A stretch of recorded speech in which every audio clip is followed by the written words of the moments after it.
Alrighty, good afternoon, folks. So I just wanted to show you what the new addition to my garden this week. Actually, I planted them this morning. These are bananas. These are fruiting bananas. You'll notice there are about 5 of them. And let me just go ahead and explain which ones they are. This is the Chiquita Cavendish banana. This is the one you normally buy at your store. This basically I picked up from the local nursery called Rockledge Gardens. They had them there, and so I went ahead and decided that I wanted some bananas in the garden because really Florida is ideal for bananas because it's humid subtropical, and these things they're really an herb, not actually a tree, but they thrive in this climate. So I went ahead and bought them. Anyway, Chiquita banana right there. That's the one you normally get at your supermarket. The one that's got that dancing lady with the bananas on her head. This one right here is a more rare breed. That one in the center there, that is Blue Java, or more commonly known as the ice cream banana. This is the one I was actually after for a very long time, and it's the one that I had been thinking about installing in the garden. Probably for about maybe 4 years now. I've been toying with the idea on and off. I didn't want the mess you see here. This is what I didn't want. You see that right there? That's my neighbor's banana tree. Let me back up a bit so you can see it here. This is a burro banana, basically. It's a Colombian variety. I thought it was a plantain, but it's not. It's actually a banana. And as it happens, this actually is a very good fruit. I harvested some this year. They were on my side of the fence, so I just cut them off because he never uses them. He just throws them away. He lets them rot on the tree. So I just cut off a bunch of bananas, and I put them inside. I thought I would cook with them, like thinking that they were plantains, but actually they're bananas. And you can use them as plantains, although they're not ideal because they don't have the right coloration inside. It's a white flesh. But when they ripen, that's when they get special. This particular fruit, this particular banana burro, actually resembles a apple banana, or what is commonly referred to as a manzano. That banana has that appley, citrusy flavor. This burro banana has the same flavor once it's fully ripened. This is a very, very nice banana, actually. And at first I used to despise it because it would make such a mess. Look at that. Look at what it does to the fence and everything. It is a mess. I agree, it is a mess. But dude, the flavor is so good. It's worth it. It is worth it, honestly. So I'm gonna buy one of those as soon as I see them in this local supermarket. They actually sell them in my local grocer. And so getting back to my bananas that I planted, these are the Blue Java.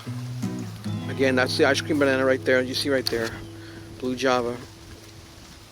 You can see that it's actually about 3 feet tall. This came in a 7-gallon container.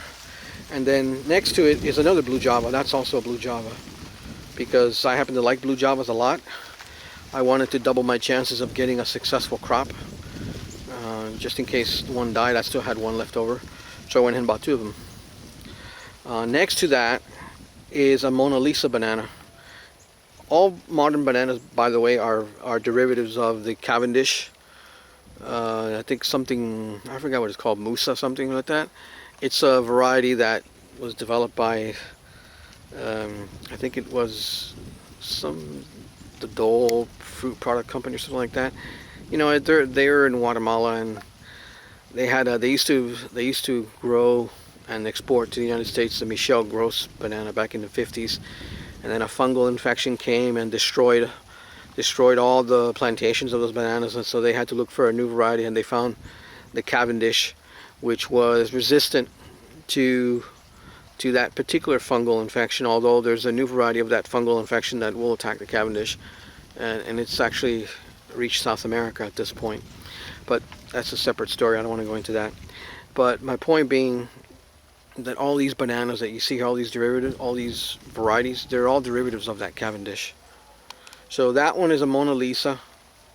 which I got because it's a unique variety. I don't have it, and as I understand it, it's actually quite good. It's very cold hardy. It's resistant to heat, which we get a lot of here. Resistant to drought.